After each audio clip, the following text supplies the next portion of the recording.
갑니다. 함께하여 주시고 인도하시는 주님의 그 풍성한 사랑과 우리 인생을 가장 복되고 값지게 사용하시려고 하는 주님의 뜻을 듣고자 합니다. 하나님, 우리 금요일 밤 복을 허락하여 주셔서 주님의 뜻 알게 되는 시간 될 수 있도록 역사해 주시고, 더욱더 주님 닮은 그런 그리스도인, 그런 주님의 제자 되는 귀한 밤 될 수 있도록 역사하여 주시옵소서. 감사 찬양 오직 주께 올립니다. 예수 그리스도 이름으로 기도하였습니다. 아멘. 네, 아멘. 우리 금요일 밤 우리 주님께 나와서 함께 예배하게 우리 허락해 주신 우리 주님께 영광을 돌립니다. 우리 모두 자리에 함께 일어나셔서 오늘 주님께서 저희에게 주신 말씀 함께 교독하도록 하겠습니다. 오늘 주님께서 저희에게 허락하신 말씀은 마가복음 6장 30절부터 44절까지의 말씀입니다. 마가복음 6장 30절부터 44절까지의 말씀을 저와 여러분들이 한 절씩 교독하고 마지막 절 같이 읽도록 하겠습니다. 제가 먼저 읽겠습니다. 사도들이 예수께 돌아와 자기들이 한 일과 가르친 것을 모두 보고했습니다.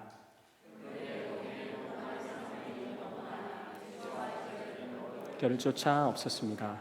예수께서 그들에게 말씀하셨습니다. 외딴 곳으로 가서 잠시 쉬라. 그래서 그들은 따로 배를 타고 외딴 곳으로 갔습니다. 그런데 많은 사람들이 그들이 떠나는 것을 보고 그들을 알아보았습니다. 그러고는 여러 마을에서 날려나와 길을 따라 걸어가서 그들보다 그들에 먼저 가 있었습니다.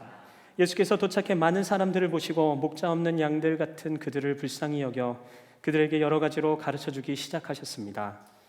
날이 저물어 가자 제자들이 예수께 나가서 말했습니다. 이곳은 빈들인데다 시간도 벌써 많이 늦었습니다. 사람들을 보내 가까운 마을이나 동네에 가서 각자 먹을 것을 사 먹게 하시지요. 그러자 예수께서 대답하셨습니다. 그들에게 먹을 것을 주라. 제자들이 예수께 말했습니다. 그러면 우리가 가서 200데나리온어치 사다가 그들에게 먹이라는 말씀입니까? 예수께서 물으셨습니다. 빵이 얼마나 있느냐? 가서 알아보라. 그들이 알아보고 말했습니다. 빵 5개와 물고기 2마리가 있습니다. 그러자 예수께서는 사람들을 모두 풀밭에 무리어지게 앉히고 제자들에게 지시하셨습니다. 그래서 사람들은 100명씩 50명씩 무리를 지어 앉았습니다. 예수께서는 빵 5개와 물고기 2마리를 들고 하늘을 우러 감사기도를 드린 후 빵을 떼셨습니다. 그리고 제자들에게 주어 사람들 앞에 갖다 놓으라고 하셨습니다. 예수께서는 물고기 2마리를 모두 그에게 나눠주셨습니다. 사람들은 모두 배불리 먹었습니다. 제자들은 남은 빵 조각과 물고기를 모으니 12바구니에 가득 찼습니다. 함께 읽겠습니다. 빵을 먹자 남자 어른만도 5,000명이었습니다. 아멘. 자리에 앉아주시면 감사하겠습니다. 저희가 그 주일 예배의 광고를 보다 보면 항상 1번 광고가 있죠. 저희 교회에 6가지의 그 주제에 돌아가는 베이직스가 돌아가는 것을 우리가 알 수가 있습니다. 낮아짐 교회. 혹시 홈페이지에 이 낮아짐에 대해서 조금 설명한 그 문구를 혹시 확인해 보신 적이 있으신 분 계실까요?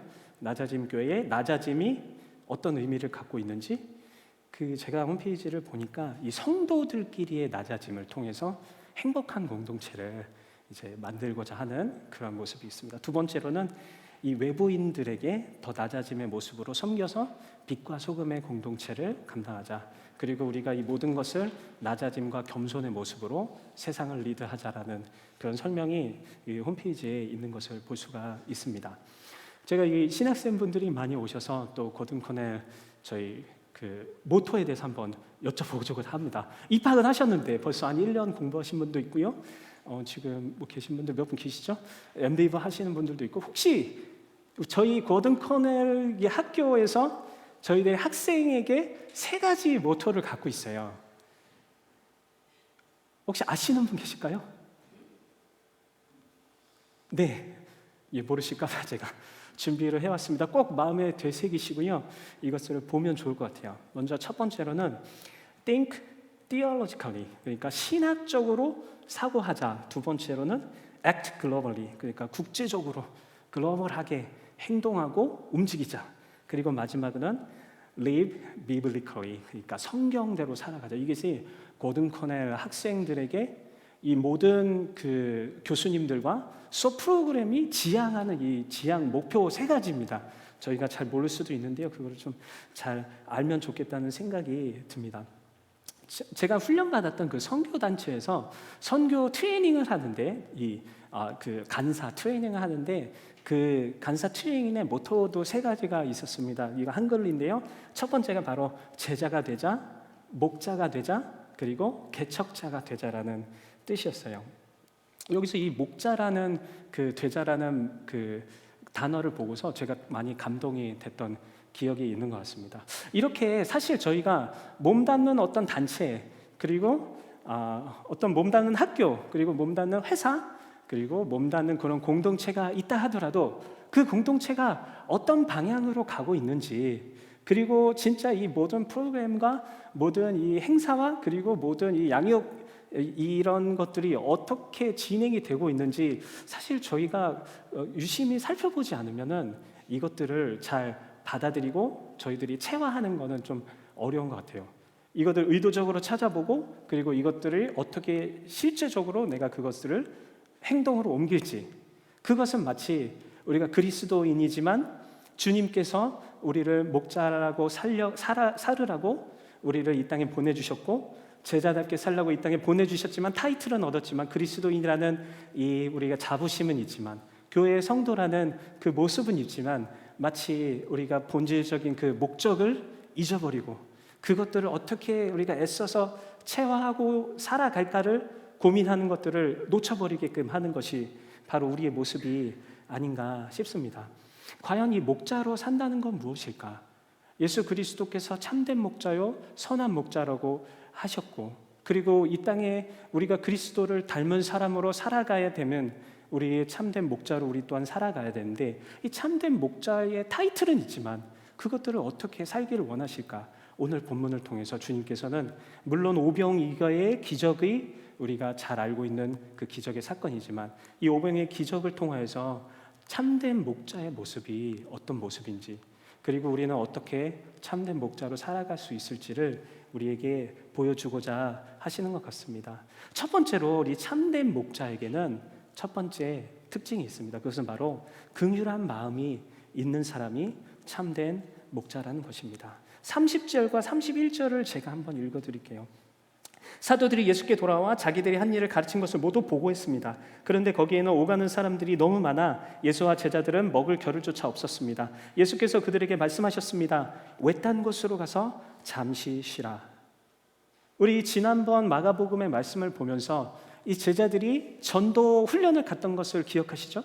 전도 훈련을 가서 티칭하고 프리칭하고 그리고 힐링하고 그리고 귀신들도 내어쫓고 그리고 돌아오는 길에 잠깐 뭐가 있었죠? 그 헤롯 안티파스의 그 파티가 있었습니다. 그리고 세례 요한이 처형당하는, 그래서 우리가 죽을 수도 있다, 그리스도인으로 살면서 죽을 수도 있다라는 그 장면이 중간에 삽입된 후에, 그리고 다시 이 전도 여행을 떠났던 그 제자들이, 트레이닝을 떠났던 제자들이 다시 돌아와서 예수님께 보고하고 있는 거예요.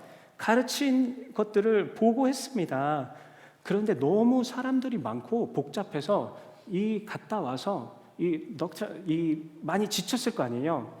그리고 탈진했을 것이고 많은 그 사역들을 통해서 그리고 흥분도 됐을 것이고요. 막 귀신도 막 나가고 그리고 자기들이 복음 전했던 것들 사람들이 받아들이니까 흥분도 업돼 있는 상황, 그리고 몸은 굉장히 연약해져 있는 상황. 그래서 예수님께서는 이렇게 말씀하신 것 같아요.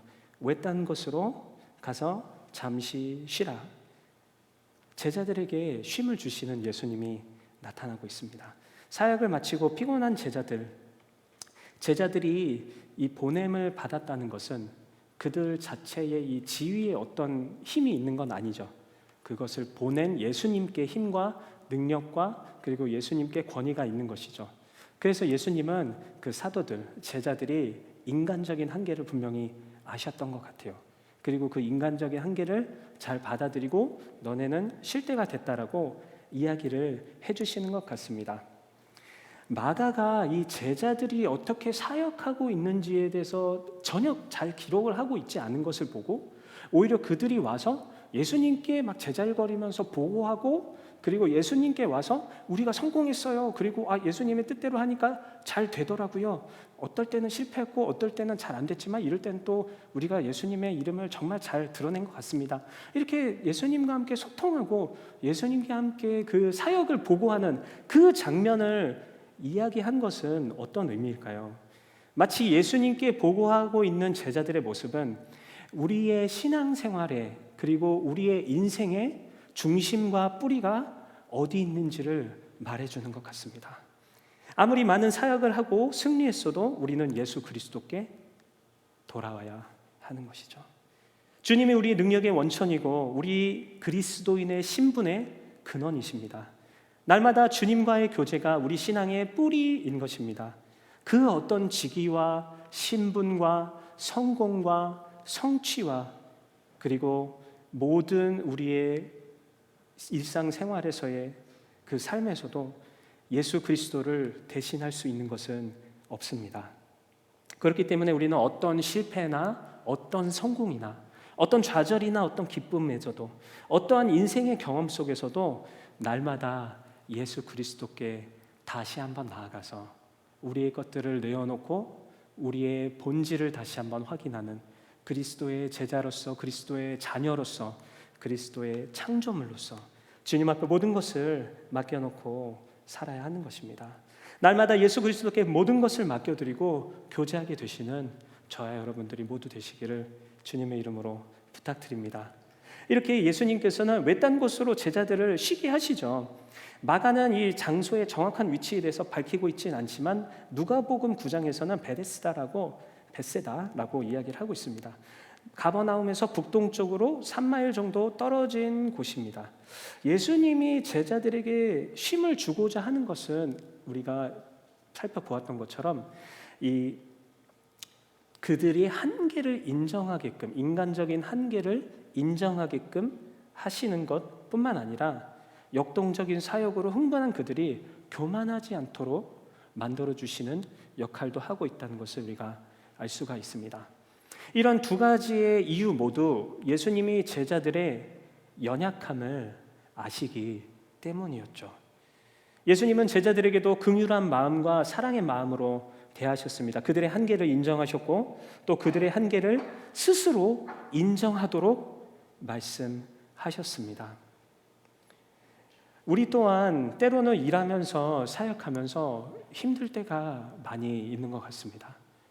일상의 생활 가운데서 우리 직장 동료들과 상사와 이 후임과 부딪히는 일들은 제가 감히 상상할 수 없을 정도로 정말 힘든 일인 것 같습니다. 저는 이제 공부만은 어떻게 보면은 천국과 같은 그런 곳에서 공부만 열심히 하고 있는데 그런 거에 지금 신학생분들이 웃으시는 거 보니까 그 반론이 있으신 것 같습니다. 신학교도 물론 어렵죠. 많은 과제와 계속해서 언어와 영어로 공부해야 되는 그런 부담감과 원어를 공부해야 되는 그런 부담감들이 있죠. 이렇게 외적으로 우리가 한계에 부딪혔을 때 예수께서는 우리에게 쉼을 주신다는 것입니다. 외딴 곳에서 나와 함께 시간을 보내라 말씀하십니다. 다시 한번 나에게 돌아와서 너의 본질을 확인하라고 말씀하고 계십니다. 반대로 우리 내부적으로는요, 우리 스스로 과신하고 맹신할 때가 있는 것 같아요. 제자들처럼 제자들이 전도의 여행의 성공을 맛보고 막 돌아왔을 때 엎드려 있는 상황에서 혹시 자기가 할 수 있지 않을까? 예수님의 권위와 예수님의 능력과 예수님께 붙들려 있는 것이 아니라 혹시 내가 잘해서 그렇게 된 것은 아닐까라는 그런 교만한 마음이 들 때, 잘 될 때, 승승장구할 때, 영적으로 교만해질 때 예수님께서는 이러한 영적으로도 우리가 부서지지 않도록 우리를 아끼시고 우리를 보호하시고 자신과 시간을 가지라 말씀하고 있는 것입니다. 그렇기 때문에 우리는 이 제자 공동체를 먼저 사랑하신 예수님의 모습을 보면서 우리를 주님께서 얼마나 사랑하시는가를 잘 알 수 있는 것 같아요. 우리가 사역하는 그 누군가를 사랑하시는 것뿐만 아니라 우리가 헌금해서 보내는 그 선교지만 사랑하시는 것이 아니라 예수께서는 날마다 힘든 상황에서 어려움을 겪고, 그리고 어쩔 때는 우쭐해서 내가 이룬 것 같이 교만해질 때도 있는 우리들에게 자신과 시간을 보내라고 가장 값진 것으로 우리를 불러주고 계시다는 것입니다. 주님의 긍휼한 마음은 대중에게만 있지 않습니다. 예수님은 자신을 따라서 온 마음으로 전력 투구하고 있는 그분의 제자들과 우리들에게도 사랑을 주고 계십니다. 예수님은 자신의 십자가를 함께 지고 가는 우리들에게도 참된 힘을 주고 계시다는 것입니다. 우리 주님 앞에 우리 모든 것 내려놓고 나가는 제자 공동체요, 목자 공동체요, 우리 사랑하는 주님의 공동체 되는 낮아짐 교회 되시기를 주님의 이름으로 부탁드립니다. 이렇게 우리 제자 공동체를 사랑하시는 주님께서 대중을 보시면서도 뭔가 한마디를 보태시는 것 같아요. 우리 32절과 32절과 33절 제가 읽어드릴게요. 그래서 그들은 따로 배를 타고 외딴 곳으로 갔습니다. 그런데 많은 사람들이 그들이 떠나는 것을 보고 그들을 알아보았습니다. 그러고는 여러 마을에서 달려나와 길을 따라 걸어가서 그들보다 그곳에 먼저 가 있었습니다. 무슨 얘기죠? 지금 배를 타고 외딴 곳으로 갔는데 육로로 뛰어가는 거예요. 그 사람들이 배가 조그만 배니까 대충 뭐 어디로 가는지 알아챈 거죠. 그래서 사람들이 잔뜩 모여서 야 가자, 예수님이 아마 저쪽으로 가셨을 것 같아요. 그래서 베데스다 쪽으로 걸어서 미리 도착했다고 이야기를 하고 있습니다. 쉼의 계획이 확보되지 못하고 있어요. 계획이 틀어진 거죠. 사람들이 호숫가를 걸어서 쫓아왔어요. 하지만 예수님은 사람들을 절대 귀찮게 여기지 않으셨습니다. 제자들과의 어떤 리트리트 시간, 쉼의 시간, 계획이 틀어질지언정, 또는 그 계획한 것들이 바뀌어도, 그 플랜이 바뀌어도 실망하거나 이 사람들에게 역정을 내는 모습을 보이고 계지 않으시다는 거예요. 제자들 또한 보호하셨지만 제자들 밖에 있는 공동체, 그 대중과 그 무리 사람들을 결코 외면하지 않으시고 오히려 그들을 불쌍하게 여기고 계십니다. 34절엔 이렇게 이야기하고 있습니다.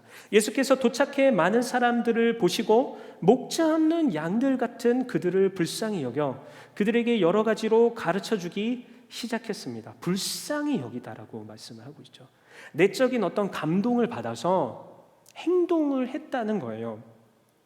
복음서 전체에서 이 불쌍히 여기다라는 단어는 딱 두 가지 경우밖에 나오지 않는데요. 첫 번째로는 예수님에 대해서 설명할 때, 예수님이 누군가를 불쌍히 여기다라는 표현을 할 때 설명이 되고 있습니다. 두 번째로는요, 예수님을 비유로 설명하는 그 모델에 대해서 설명할 때 이야기하고 있습니다. 잘 아시는 예로 바로 사마리아인의 이야기에서 사마리아인이 그 강도 만난 사람을 불쌍히 여길 때 그 단어가 사용되어 있어요. 무슨 얘기냐면요, 예수님을 지금 표현할 때 불쌍히 여기다 설명하고 있는 것이에요. 그리고 예수님을 비유로 하고 있는 모델이 불쌍히 여기다 할 때 이 단어를 쓰고 있는데, 이 복음서 기자들이 이 단어는 누구에게만 그러면 쓰고 있는 것이죠?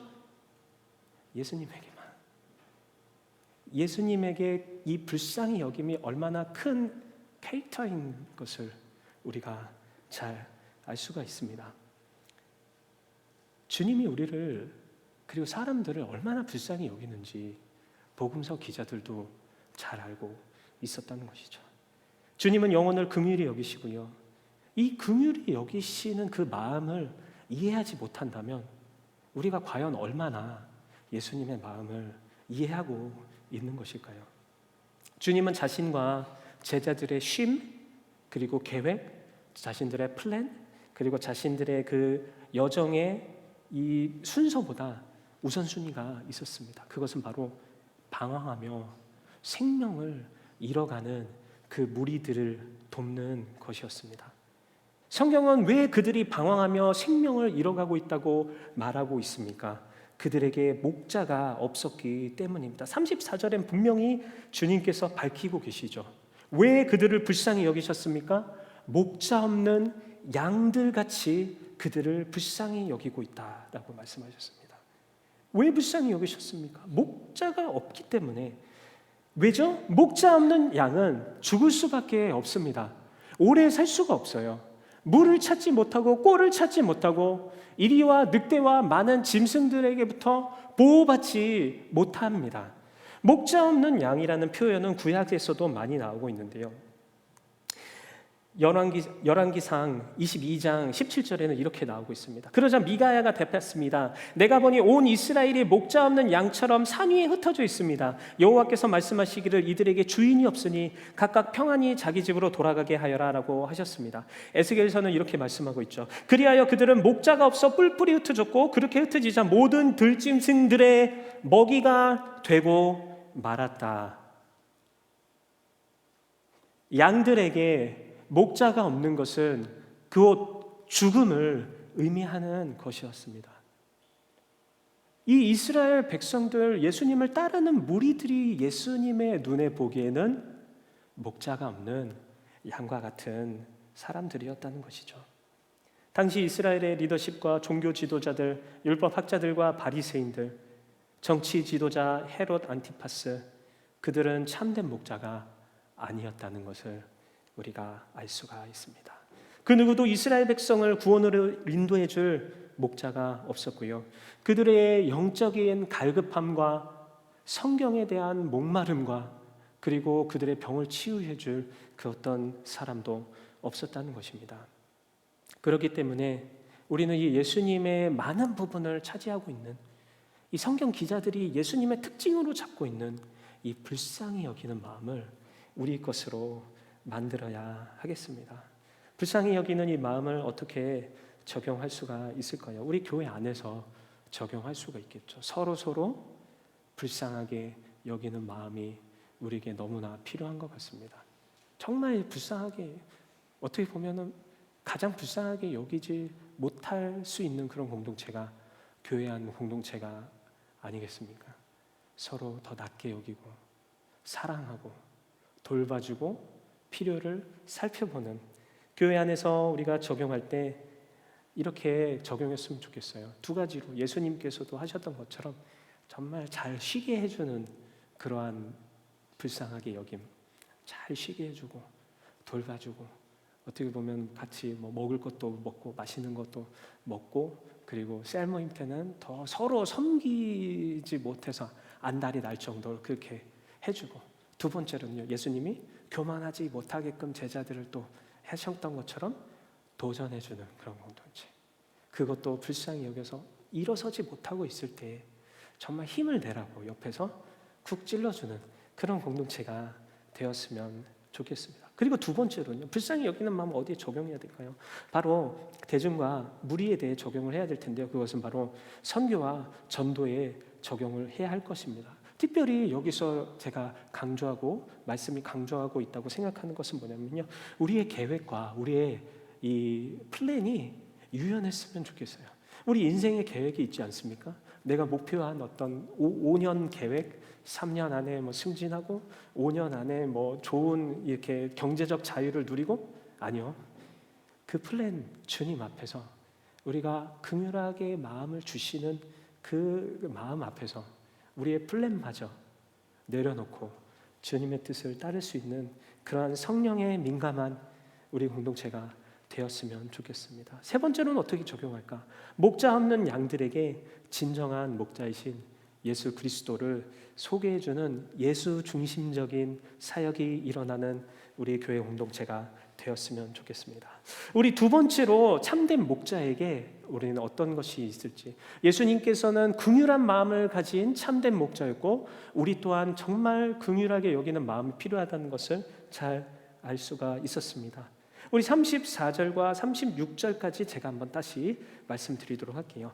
예수께서 도착해 많은 사람들을 보시고 목자 없는 양들과 같이 불쌍히 여겨 그들에게 여러 가지로 가르쳐주기 시작했습니다. 날이 저물어 가자 제자들이 예수께 다가와서 말했습니다. 이곳은 빈들인 데가 시간도 벌써 많이 늦었습니다. 사람들을 보내 가까운 마을이나 동네에 가서 각자 먹을 것을 사 먹게 하시지요. 아멘.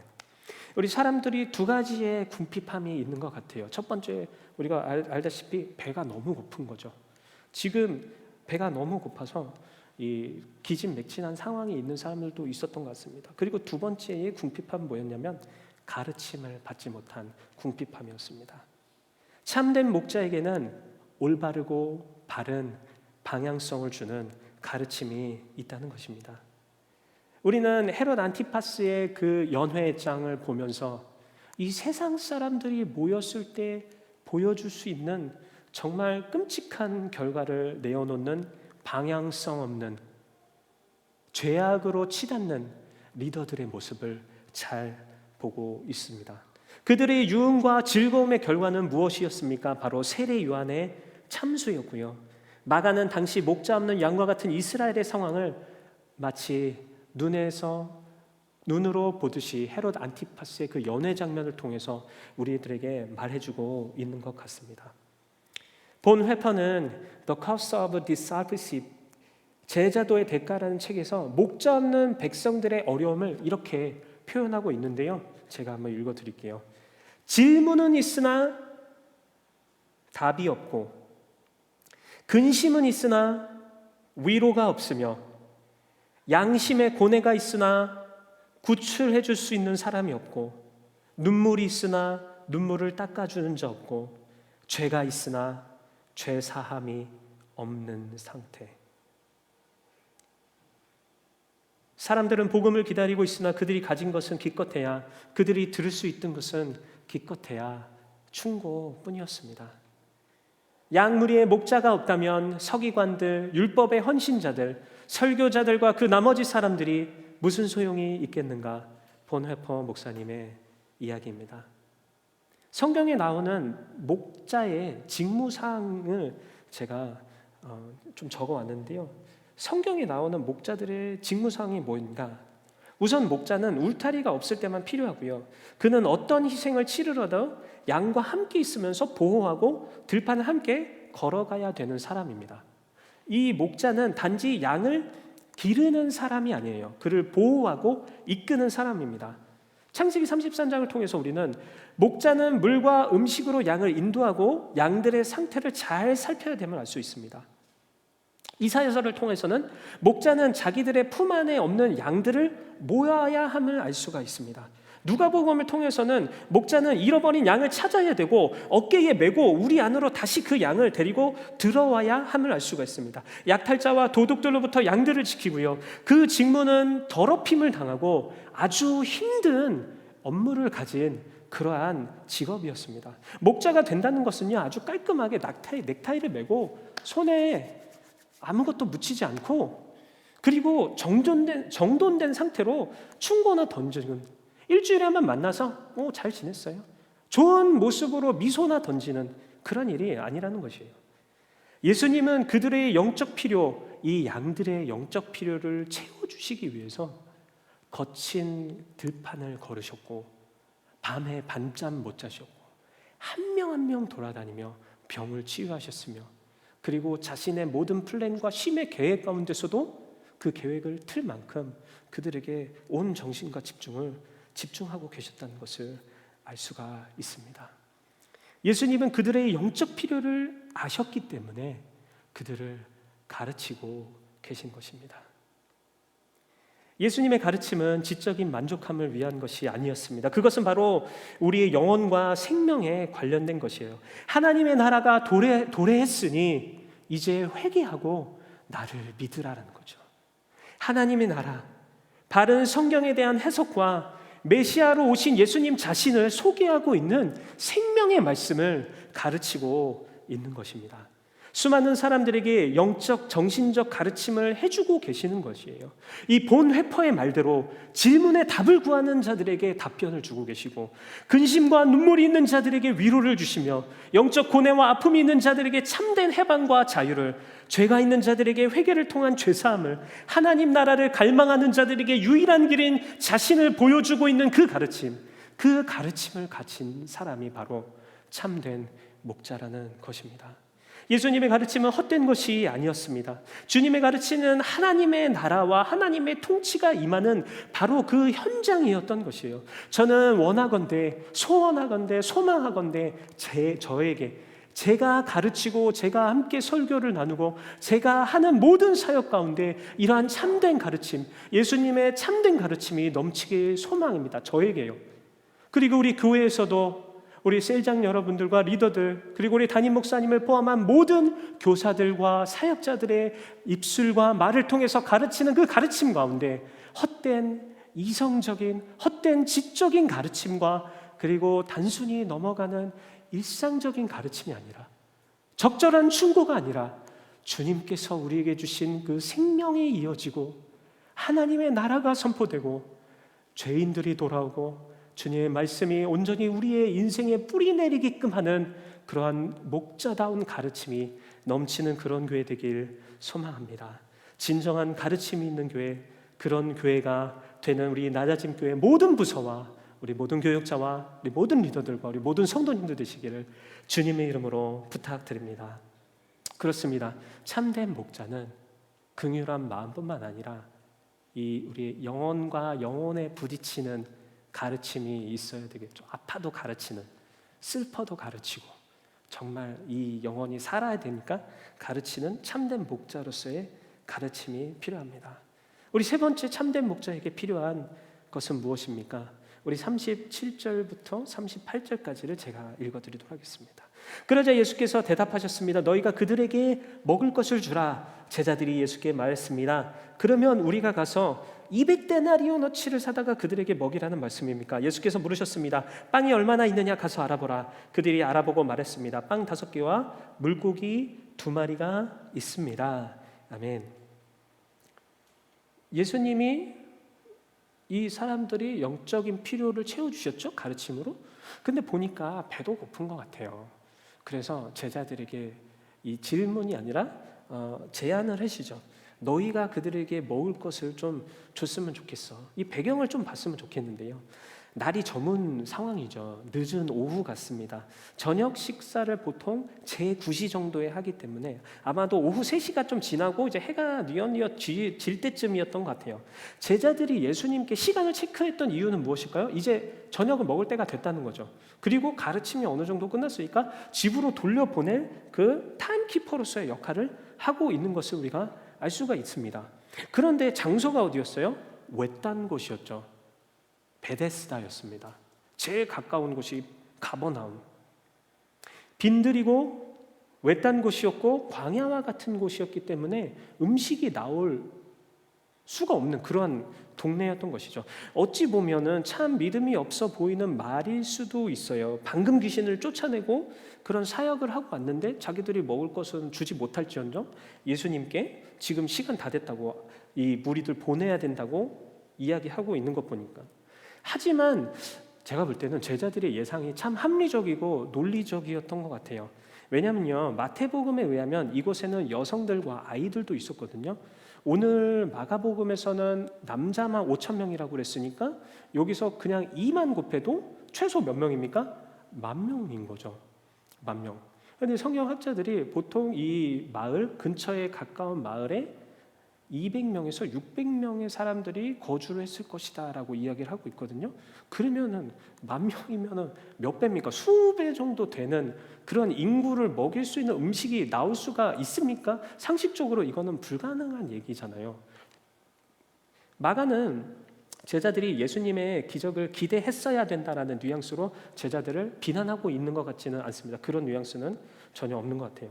사실 말씀 사역이 끝났으니까 이제 그들은 집에 돌아가야 할 시간이기 때문에 최대한 빨리 어두워지기 전에 그들이 음식을 먹고 집에 돌아갈 수 있게끔 보내는 것은 합당한 수순이었던 것 같습니다. 예수님이 그렇다면 정말로 제자들이 이것들을 감당할 수가 있어서 이 제자들에게 음식을 나눠주라고 이야기를 하셨을까요?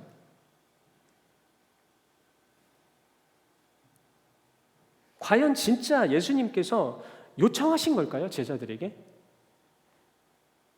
어쩌면 제자들의 한계와 이 상황을 해결할 수 없는 능력 자체를 그냥 드러내기 위해서 예수님이 제안을 해보신 건 아니었을까요? 그들에게 갑자기 기적을 보이라는 것, 그것은 이 전도 사역을 마치고 잠잠하게 쉴 곳으로 가고 있는 이런 맥락에서는 사실은 조금 말이 되지 않는 것 같습니다. 그리고 복음서에서 자연 현상에 관련된 기적들은 모두 예수 그리스도께서 일으키셨기 때문에 제자들에게 이 이야기를 하는 것은 과연 예수님이 어떤 의도를 가지고 이야기하셨는지 생각해 보아야 할 것 같습니다.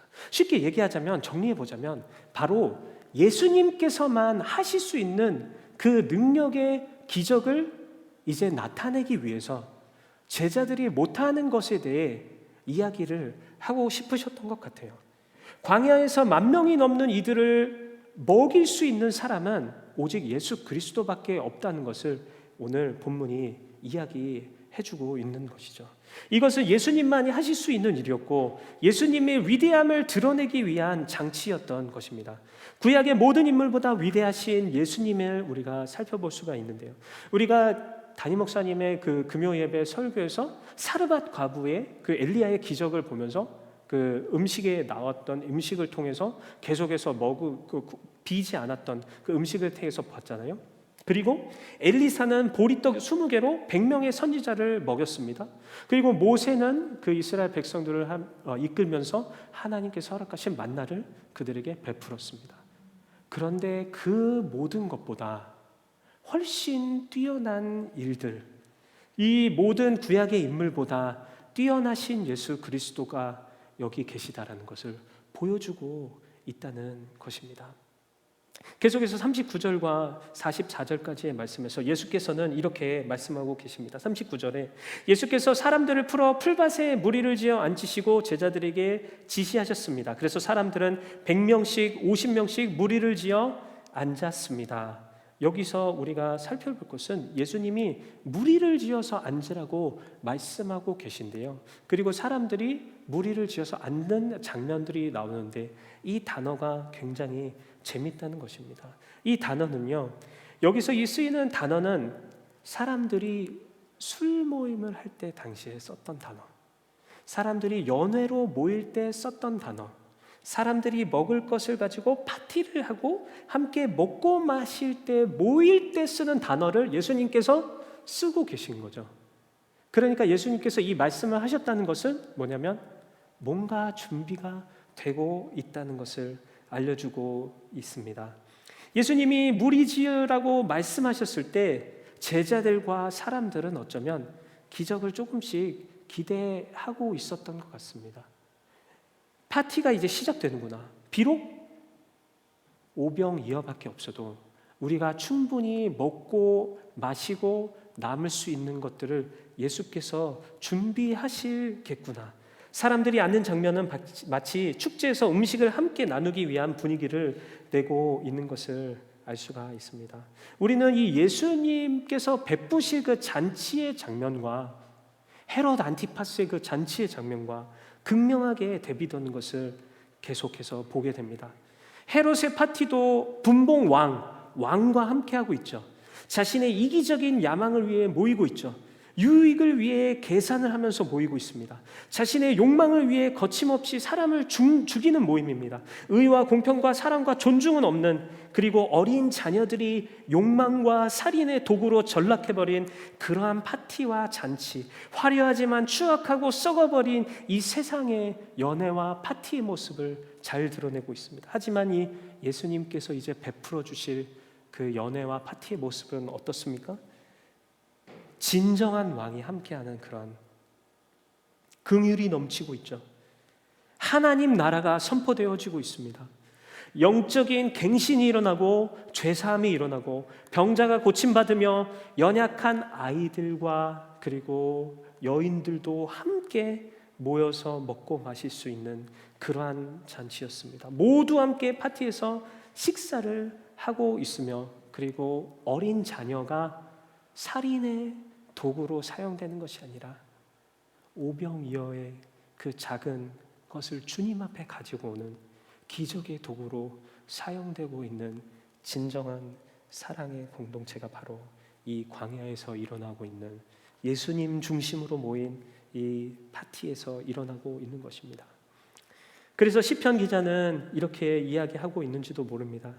주의 뜰에 하루 있는 것이 다른 곳에 첫날에 있는 것보다 낫습니다. 악인들의 장막에 있느니 문지기로서로도 차라리 내 하나님 집에 있겠습니다. 아멘. 이것이 바로 예수 그리스도께서 보여주셨던 하나님 나라의 모델인 것입니다. 우리 낮아짐 교회도 이렇게 되었으면 좋겠습니다. 모두 먹고 배불리 만족하고 한 명도 아쉽지 않고 오히려 많은 음식이 넘치도록 넘치고 사람들이 놀랄 만큼 즐겁고 행복하고 우리 자녀들은 기적의 도구로 사용되고 서로를 세워주고 서로를 아껴주고 서로에게 쉼뿐만 아니라 도전이 되어주는 그런 공동체. 마가는 다른 사람들의 이 답변, 다른 사람들의 그 반응에 대해서 이야기하고 있잖아요. 그것으로 충분하다는 거예요. 봐라, 오병이어로 10,000명이 넘는 사람들이 먹고 이 충분히 남은 음식들을 봐라. 이것이 바로 증거라고 말하고 있습니다. 우리는 그리스도인으로서 제자로서 참된 목자를 소망하는 사람으로서 어떻게 해야 될까요? 말로 무엇을 설득하는 것보다 우리의 삶으로, 우리의 섬김으로, 우리의 인생 그 자체로 예수 그리스도를 닮아가야 된다는 것입니다. 주님이 우리를 위해 일하실 수 있도록 우리를 드리는 것이 우리에게 최고의 선택입니다. 우리의 서로를 향한 섬김과 낮아짐은 결코 헛되지 않다는 것입니다. 요한일서는 그래서 이렇게 이야기하고 있습니다. 누구든지 세상 재물을 갖고 있으면서 자기 형제나 자매의 궁핍함을 보고도 도와줄 마음이 없다면 어떻게 그 사람 안에 하나님의 사랑이 있다고 하겠습니까? 자녀들이여, 우리야 말과 혀로만 사랑하지 말고 행동과 진실함으로 사랑합시다. 이렇게 행해야 우리가 진리에 속한 줄 알고 하나님 앞에서 확신을 갖게 될 것입니다. 아멘. 이렇게 주님 앞에서 함께 모인 공동체는 우리 주님께서 주신 능력과 주님이 가진 힘과 주님의 그 사랑과 주님의 섬김과 주님의 가르침을 함께 나누며 함께 공유하는 그러한 공동체입니다.